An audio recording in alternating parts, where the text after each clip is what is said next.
अपन जी बेटा प्लीज तवज्जो अब।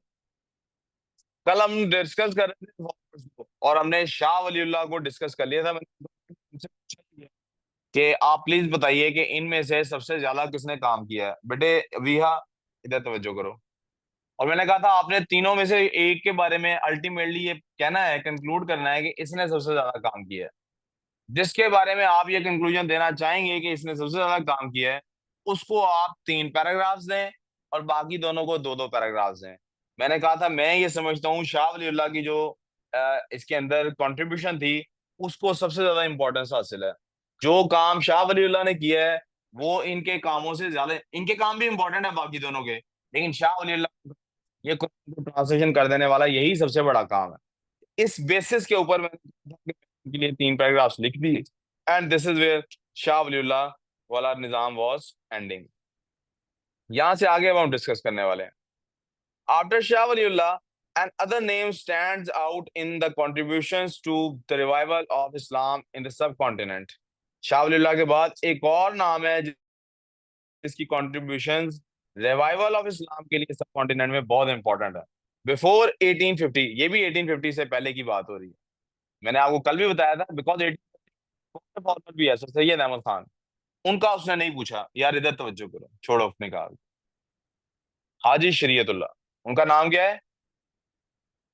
Founder of the Faraizi movement, resuscitated Islamic values in the subcontinent with his relentless scholarly efforts। यहाँ बेटे colon नहीं होगा, यहाँ फुल स्टॉप होगा, इसको प्लीज ठीक कर लीजिए। यहाँ क्या होगा? फुल स्टॉप होगा, इसको ठीक कर लीजिए।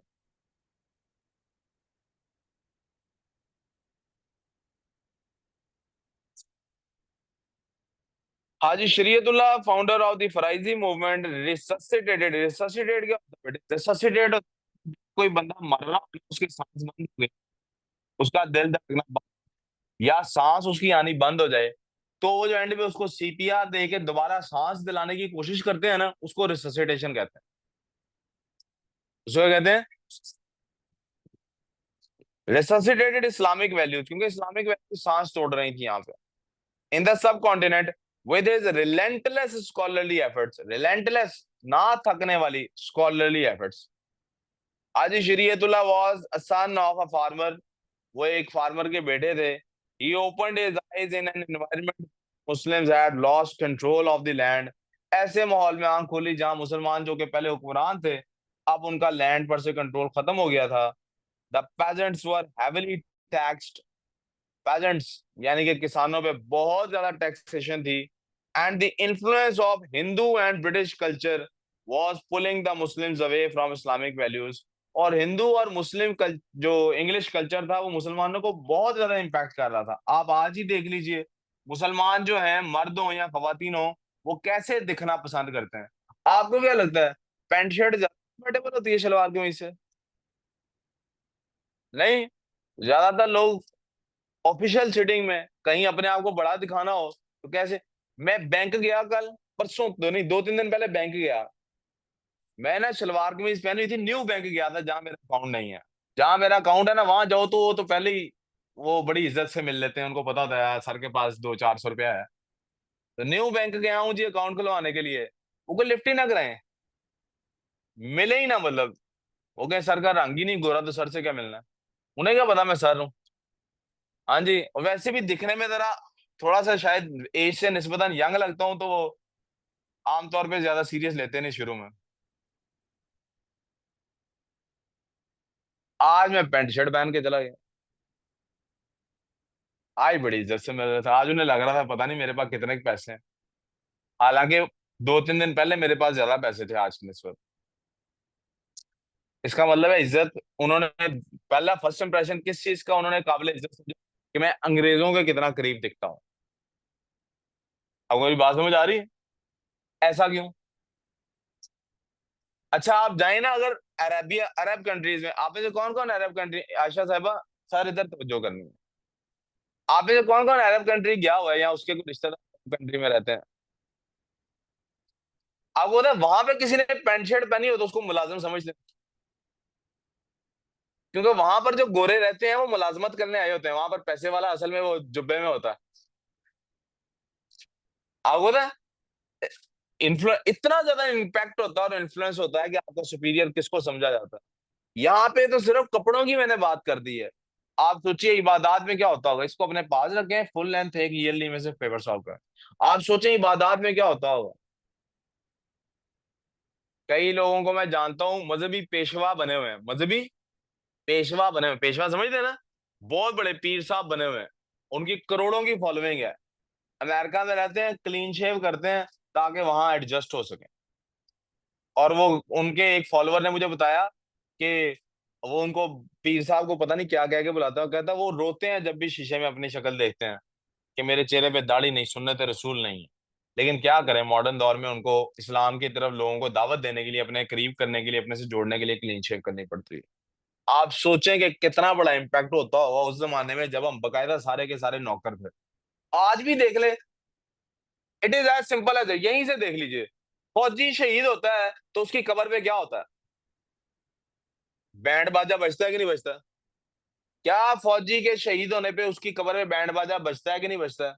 और क्या वो बैंड घर वाले जो होते हैं वो इस बात पे फख्र महसूस करते हैं कि नहीं कि मेरे बच्चे या भतीजे या भाई को बैंड बाजे के साथ रुखसत किया जाए। वैसे किसी कब्रिस्तान में जाके आप बाजा बजा के दिखाएंगे। इधर क्यों एक्सेप्टेबिलिटी, अंग्रेजों का कल्चर। हम इतने इन्फ्लुएंस्ड हैं अंग्रेजों से कि वो लोग जो मस्जिद, अब तो एक जमाना हो गया मैंने गाने सुने नहीं कभी, लेकिन जब मैं पूरा आपके जितना था और गाने कभी सुन लेता था, तब मुझे गाड़ी नहीं चलानी आती थी, मैं किसी दोस्त के साथ या किसी कजन के साथ गाड़ी पे जा रहा होता था और किसी मस्जिद या कब्रिस्तान के करीब से गाड़ी गुजरती थी, खुद वो ना भी मानता हो मैं म्यूजिक बंद कर देता था। आप सोचें कब्रिस्तान के अंदर म्यूजिक बजा सकता है। लेकिन जब फौजी शहीद हो रहा था उसको कब्र में दफनाते वक्त हम क्या करते। और इसको इज्जत की वजह से, आप में से कुछ लोग हैं ना जिनका आर्मी पर्सनल से कोई ना कोई ताल्लुक है, फौत होता देखा होगा, नहीं देखा तो टीवी में देख लीजिएगा। जब भी आजकल तो शहादतें हो भी रही हैं कैसे प्रोटोकॉल से, और इसको इज्जत समझा जाता। क्यों बोला, अंग्रेजों का कल्चर आया वो, अंग्रेजों के यहाँ ये रिवाज, मुसलमानों के यहाँ तो ये रिवाज नहीं था। और हमारी फौज जो शहीद हो रहे हैं, जन्नत में जा रहे हैं, वो कल परसों एक कर्नल शहीद हुआ है, उसकी मैं अभी सोशल मीडिया पे कोई लास्ट चैट किसी आलिम के साथ उसकी वायरल हुई हुई है शायद। वो एक आलिम को मैसेज करके बताते हैं कर्नल साहब कि मैंने ना रात में ख्वाब में देखा है रसूलुल्लाह सल्लल्लाहु अलैहि वसल्लम मुझे और मेरे जो सात कलीग्स हैं उन्हें हौजे कौसर पे अपने हाथ से पानी पिला रहे हैं।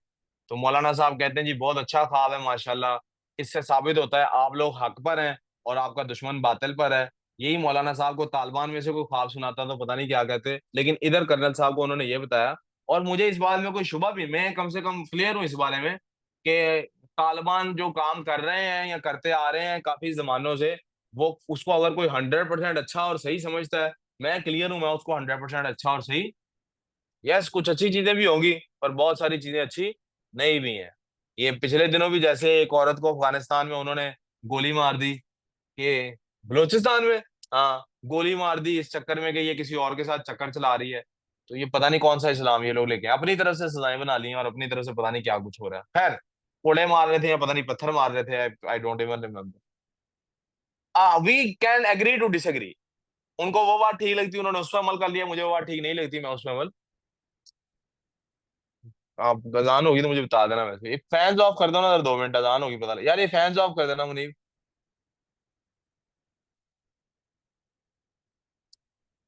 अब अपनी भी होने ही वाली है 2-3 मिनट तक। तो मैं कह रहा था कि आप देखें इस इन्फ्लुएंस, क्या ये इन्फ्लुएंस मस्जिदों में नहीं आता होगा। हमने देखा ना रंजीत सिंह ने मस्जिद पे अजान ऊंची आवाज में करने से पाबंदी लगा दी थी, तो वहां जो मुसलमान रहते थे उन्होंने क्या पंजाब छोड़ दिया था, अजान देनी छोड़ दी। जमीनें जो उधर, इन्फ्लुएंस होता है, इन्फ्लुएंस। हाजी शरीयतुल्लाह ने ना वो जो फराइजी मूवमेंट थे ना उसमें क्या किया यार, आप तो इस्लाम से बिल्कुल ही फारिग होते जा रहे हैं। ये अब अजान करीब वाली हो रही है, ये एक अजान सुन लें यहाँ से कंटिन्यू करता हूँ।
ओके जी, तो मैं कह रहा था उन्होंने मुस्लिम इस्लामिक वैल्यूज को छोड़ दिया। Muslims had even abandoned obligatory obligatory फराइज भी छोड़ दिए उन्होंने, obligatory prayers and observing obligatory fast, रोजे भी छोड़ दिए। Haji Shariatullah founded the Faraizi movement, उन्होंने फराइजी मूवमेंट का आगाज किया। दिस मूवमेंट सॉट, मूवमेंट क्या कोशिश कर रही थी, to bring the Muslims back to Islam by defining the Islamic obligations, कोशिश कर रहे थे इस्लाम वापस आए मुसलमानों में, ताकि मुसलमान वापस अपने फराइज पूरे करने शुरू कर दें। कंपल्शंस और फराइज, ये फराइज का एस लिखा हुआ है, ये एस नहीं है, फराइज है, जेड है, इसको ठीक कर लीजिए।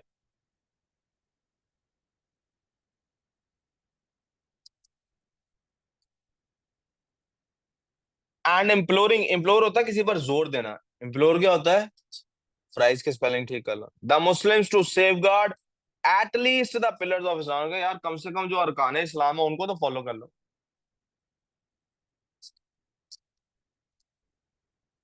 The Faraizi movement inspired,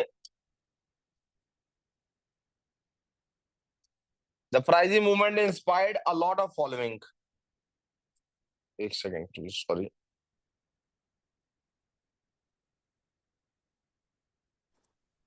sir आपको मेरी आवाज आ रही है? हाँ जी आ रही है। आप लोगों को आवाज आ रही है मेरे अलावा किसी की? तो यही पे चेक करना था। ठीक है, thank you. The Faraizi movement inspired a lot of following, इसकी बहुत सारी फॉलोइंग हुई, लोग बहुत फॉलोइंग का मतलब ये सोशल मीडिया वाली फॉलोइंग जैसी है ना, इससे कुछ बेहतर फॉलोइंग, लोगों ने वाकई इस्लाम को फॉलो करना शुरू कर दिया। The movement not only stressed upon the fulfilment of Islamic obligations, ना सिर्फ उन्होंने फुलफिलमेंट ऑफ इस्लामिक ऑब्लिगेशंस की तरफ तो पेपर करना है सॉल्व यार, पेपर नहीं सॉल्व कर रहे आप दोनों हैं, पेपर सॉल्व कर रहे हो, ये यार नहीं पेपर सॉल्व कर रहा, वैसे ही देख रहा है मुझे। Furthermore, Haji Shariatullah declared Bengal, eastern part of India, which were parts of India which were ruled by non-Muslims as Darul Harb। ये बात बहुत इंपॉर्टेंट है याद करने के लिए। दारुल हर्ब बेटे, जब किसी इलाके को करार दे दिया जाता है तो इस्लाम का मतलब है यहाँ पर अब जंग आप पर फर्ज हो गई है, यानी अगर हम पाकिस्तान को दारुल हर्ब करार दे देते हैं ना और आप जंग में हिस्सा नहीं ले रहे, तो you are considered a deserter, फिर आप मुजरिम है, आप क्या है। तो अगर आपको इस्लाम का फॉलो करना है तो किसी जगह को अगर दारुल हर्ब करार दे दिया गया है, दैट मीन्स आपको वो जगह में अब रहना है, अगर तो जिहाद में हिस्सा लेना है, आर्म्ड कॉन्फ्लिक्ट में हिस्सा लेना है। तो दारुल हर्ब उन्होंने इसको डिक्लेयर कर दिया। दिस मेंट वॉर या स्लैश जहाद, आप एक ही वर्ड लिखेंगे दोनों की जगह, वॉज ऑल्सो फर्ज, अब ये फर्ज हो गया मुसलमानों पे, who were living under tyrant rulers, जो ऐसे लोगों के पीछे जिनके बीच रह रहे थे। दिस वॉज सो इन्फ्लुएंशियल, इतना असर हुआ दैट इट इंस्टिगेटेड, इंस्टिगेट होता है शुरू कर देना, a strong armed resistance against Hindus, Hindus और सिख्स के खिलाफ बहुत स्ट्रॉन्ग आर्म्ड रेजिस्टेंस शुरू हो गई। एंड द ब्रिटिश, और ब्रिटिश के खिलाफ भी, विच कंटिन्यूड इवन आफ्टर हाजी शरीयतुल्लाह, हाजी शरीयतुल्लाह के बाद भी कंटिन्यूड रहा। किस किसने कंटिन्यू किया, टीटू मीर एंड दद्दू मियां, ये दोनों का नाम याद कर लें अच्छे से, पेपर में अक्सर 4 मार्क्स का एक क्वेश्चन आता है, who was Titu Mir and who was Dudu Miyan. ये दादा से दद्दू बना है, वो आज सुना है बॉम्बे की जुबान में दादा भाई को कहते हैं, बड़े भाई को, है ना, फिर वो वाला भाई, वो बॉम्बे कराची की जुबान में भाई, भाई का इधर सिक्का चलता है भाई, ए भाई, वो वाला भाई, उसको दादा, दादा से दद्दू, दद्दू मियां बन गया। सैयद अहमद शहीद बरेलवी इज एन, अब इसके हमने 2 पैराग्राफ से लिए। सैयद अहमद शहीद बरेलवी भी एक बहुत प्रोमिनेंट लीडर बेटा गुजरे हैं, who restored to, who resorted to, resorted का मतलब होता है ये फैसला कर लेना कि अब यही करना है, सारा आप साथ साथ सुन रही हैं, resorted to armed resistance in India. आप में से कुछ बच्चों का रीटेस्ट है पाक स्टडीज का, if I am not forgetting, पाक स्टडीज का है ना कुछ बच्चों का रीटेस्ट, बेटा वो लिखा हुआ है, वो कब है, कल था, हो गया है? नहीं हुआ ना आप लोगों का रीटेस्ट, कल नहीं हुआ ना, वो जिनका रीटेस्ट नहीं हुआ कल, वो आज भी नहीं हो रहा क्योंकि मैं पढ़ा रहा हूँ, वो रीटेस्ट फ्राइडे को भी नहीं होगा क्योंकि फ्राइडे को भी मैं पढ़ाऊंगा, सैटरडे को होगा, लेकिन सैटरडे को वो रीटेस्ट होगा। 3 घंटे की टाइमिंग जाएगी, 2.5 घंटे में हम मूवी देखेंगे, आधे घंटे में टेस्ट करेंगे, जिनका नहीं है वो 2.5 घंटे बाद छुट्टी मार लेंगे, 1 बजे से 4 बजे, एक ज्यादा जल्दी है, मैं आपको शाम को जल्दी भेजने के लिए कह रहा हूँ, चलो मेरी तरफ से मुझे तो शाम को कोई मसला नहीं है। एक ठीक है ना, 1 बजे से 4 बजे, मैं 1 बजे का मतलब मूवी 1 बजे प्ले कर दूंगा। तो आपने जरा, चलो टाइमिंग 1 से 4 रखते हैं। अच्छा यार एक चीज है, मैं पिछले साल से कोशिश कर रहा हूँ कि ये मैं करवाऊं करवाऊं करवाऊं, हो ही नहीं पा रही, पता नहीं क्यों मेरे जहन से निकल जाता है। आज जरूर मैं आगे ग्रुप में मैसेज करूंगा, मैं ये पिछले साल कई बच्चों को मिस कर दिया है। मेरी ख्वाहिश है कि आप लोग कोई ना कोई एक चीज अडॉप्ट करें, या कोई मछली अडॉप्ट कर लें, यानी आप खुद मछली लेके आए इधर एक्वेरियम में डाल दें, या अपने घर फिश बाउल रख लें उसमें मछली रख लें। छोटी मछली खरीदनी है, बड़ी मछली नहीं लेनी। या एक दूसरी चीज जो ज्यादा जरूरी है, मैं इसको ज्यादा इंपॉर्टेंट समझता हूँ, मैं चाहता हूं आप लोग एक छोटा सा फ्लावर पॉट लेके आए। प्लांट पॉट, प्लांट नहीं लेके आना। प्लांटेशन एक्टिविटी करनी है, प्लांट आपने यूनिक प्लांटेशन एक्टिविटी करनी है हमने, विदाउट प्लांट।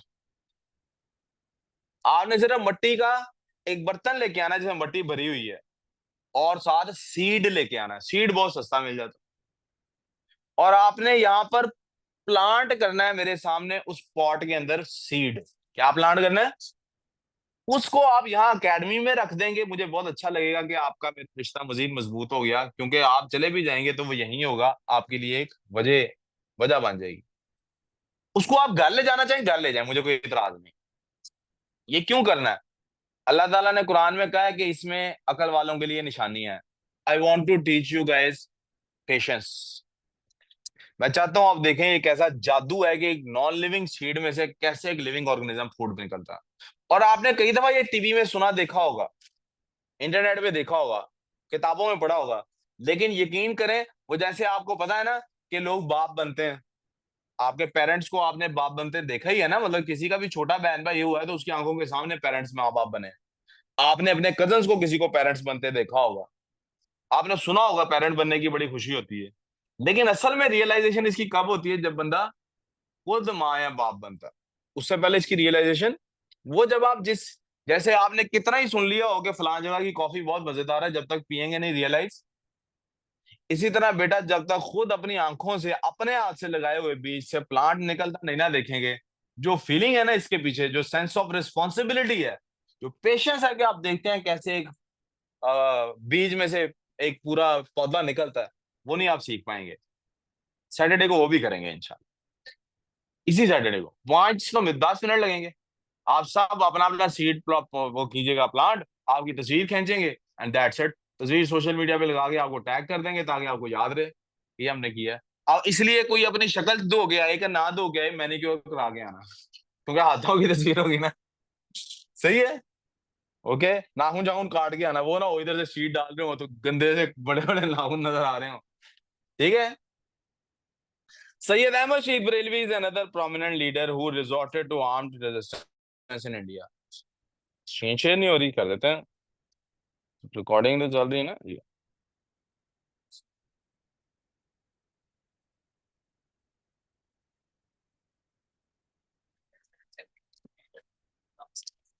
ज्योग्राफी का टेस्ट तो हुआ ही नहीं, चेक कर लेते हैं सर से।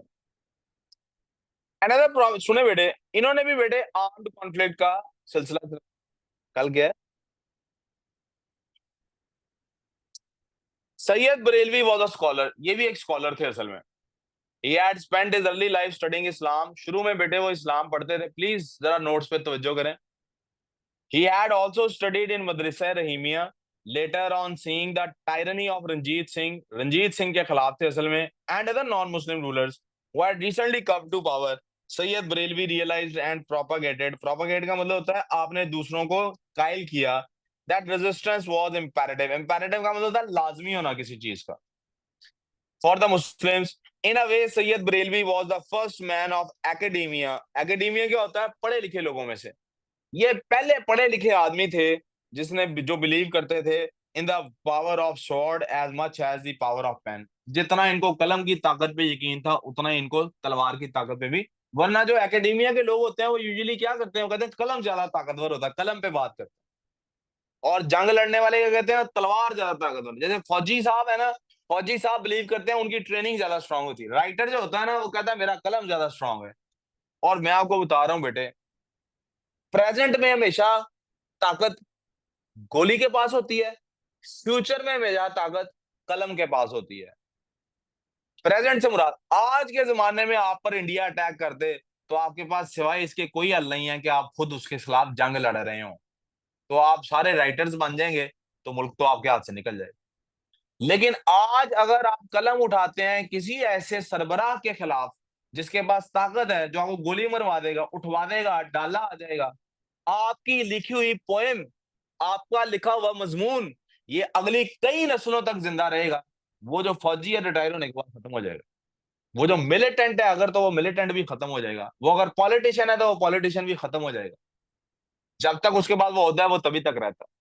इसलिए दोनों ताकतों को यकीन से जेन से रखिए। खुदा आपको दोनों ताकतों की तरफ बुलाता है कि अपने आप को स्कॉलरली भी स्ट्रांग करो, इल्म हासिल करो, इल्म में इजाफे की बात करो, और अपने आप को, अपने घोड़े तैयार रखो, कुरान में लिखा हो, जंग के लिए भी तैयार हो। आप सिर्फ इंटेलेक्चुअल हो, स्पोर्ट्स नहीं खेल सकते, तो यार नॉट गुड इनफ। आप सिर्फ स्पोर्ट्समैन है, इंटेलेक्ट नहीं है, तब भी नॉट गुड इनफ। दोनों काम, क्या दोनों में से एक में ऑफ कोर्स आप ज्यादा एक्सेल कर रहे होंगे, दूसरे में कम, लेकिन आप दूसरे में भी फेल नहीं होंगे। इसको आपने ध्यान में रखना है, ठीक है रेहान? इसमें सेहत भी बनानी है, ठीक है? इससे कुछ सीखो सलार से, ठीक है? आगे चलते हैं जी। अगर आप दोनों की हमें आर्म रेसलिंग कराएं, कौन जीतेगा? देखा है? ये इसकी जाहिर सी बात हमने खत्म करनी है, 2 साल का टारगेट है आपके पास, ओके? 2 साल के टारगेट, 2 साल में, आधे साल में कर लेंगे, डन है जी। रेहान शमाज कह रहा है जी सर आधे साल में हो जाएगा। अभी कौन सा महीना चल रहा है? अक्टूबर, नवंबर, दिसंबर, जनवरी, फरवरी, मार्च, पुत्र मार्च, अप्रैल में आधा साल खत्म हो जाता है। अप्रैल में एग्जाम शुरू होने, एग्जाम से पहले हम आर्म रेसलिंग कराएंगे इधर। डन है? नहीं, अभी तो वो कह रहा है नहीं, अभी नहीं जीत सकता ना अभी तो। उन्होंने जनाब आगे जी, last paragraph about Syed Barelvi, he projected jihad as तौरीद लिखा हुआ बेटे, तौरीद नहीं है, ये लफ्ज क्या है? तौहीद। क्या है लफ्ज? इन्होंने कहा जिहाद करना ना अल्लाह को एक मानने के बराबर है। कैसे? आप अल्लाह के अलावा किसी से डरते ही ना हो, तो फिर ही जिहाद कर सकते हैं ना। तो अगर आप जिहाद नहीं कर रहे और आप दूसरों से डर रहे हैं, इसका मतलब है आप अल्लाह के अलावा किसी से डर रहे हैं, तो आप तौहीद में नहीं मानते। तो जिहाद इसलिए बहुत इंपॉर्टेंट है। इन्होंने इसको, जिहाद को तौहीद के बराबर खड़ा किया। Declaration of God's unity, God's unity लफ्ज को काट दें, मुझे ये यूनिटी लफ्ज यहाँ पे पसंद नहीं आ रहा। मैं इसकी जगह लिखवाना चाहता हूँ आपको गॉड्स वननेस। क्या लिखवाना चाहता हूँ? Oneness.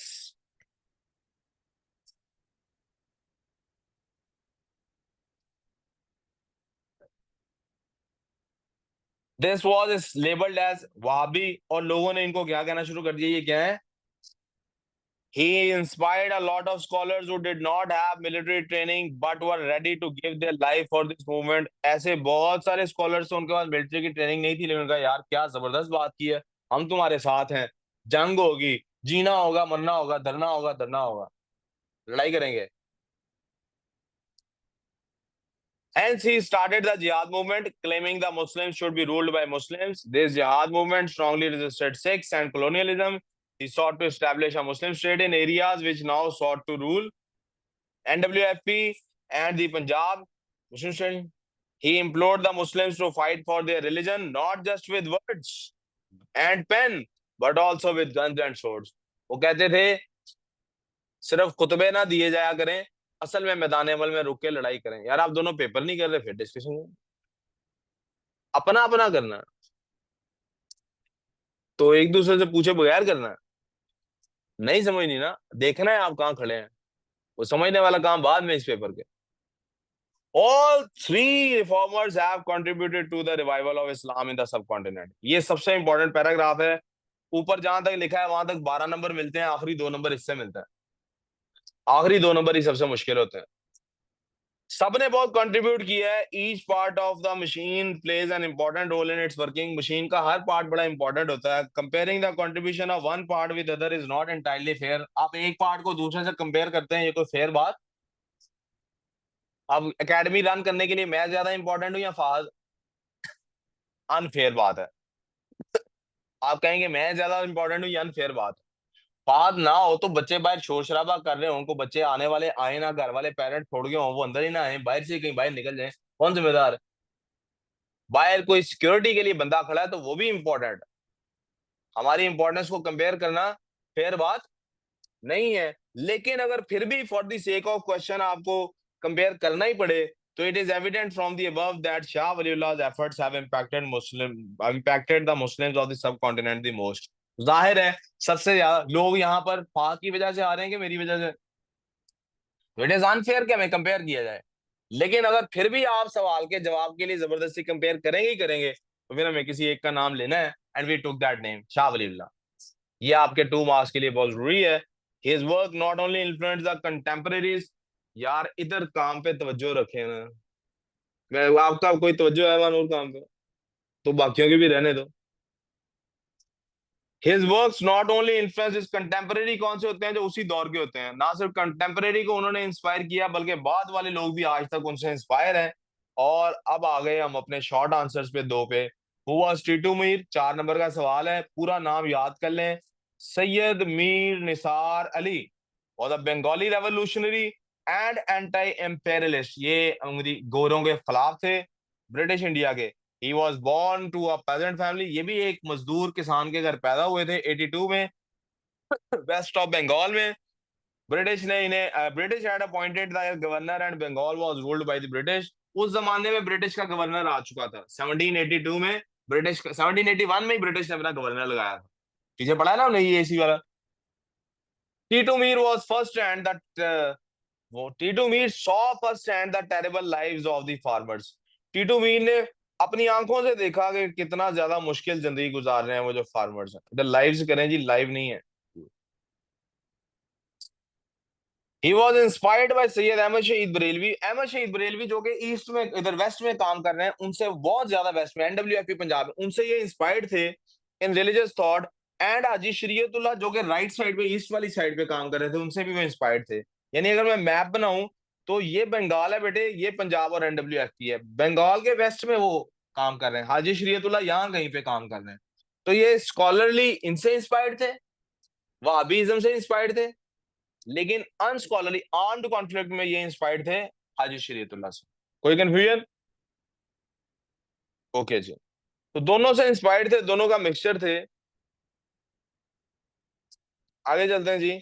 He led the rebellion against British. British के खिलाफ उन्होंने बहुत जंग लड़ी, बहुत सारे सोल्जर्स को ट्रेन किया। स्टैब्लिशिंग हिज रूल, अपना रूल उन्होंने स्टैब्लिश कर लिया इन पार्ट्स ऑफ कैलकाटा। कैलकाटा में इन 1830 की ये बात है।